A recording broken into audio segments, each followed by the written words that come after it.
এই সময়টা আমাদের কাছে অনেক বেশি মূল্যবান।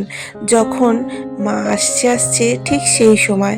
পুজো আসার ঠিক আগের মুহূর্তটা আমাদের কাছে যে কতটা আনন্দদায়ক ছিল ছোটবেলায়, তোমাদেরকে বলে বোঝাতে পারবো না। নতুন জামা কাপড় পাওয়ার পরে প্রত্যেককে প্রায় ডেকে ডেকে দেখাতাম আমার জামাটা কেমন হয়েছে। সবাই যখন বলতো তোর জামাটা সব থেকে বেশি ভালো হয়েছে, তখন মনটা আনন্দে ভরে যেত। এখন আর সেই সময়টাই নেই। এখন আর জামা কাপড় কিনে কেউ কাউকে অতটা দেখাতে বা যেতে পছন্দই করে না, কিন্তু আমাদের সময়কালটা বেশ অন্যরকমই ছিল। নতুন জামা পেলে প্রত্যেককে না দেখিয়ে আমরা বেশ থাকতে পারতাম না।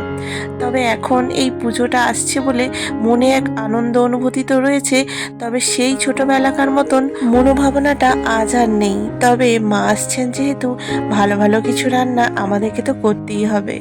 আজ রাত্রেই দেখো না, রুটি খাওয়ার জন্য একটুখানি তরকারি করে নিলাম, তোমাদের সাথে সেটাই শেয়ার করলাম।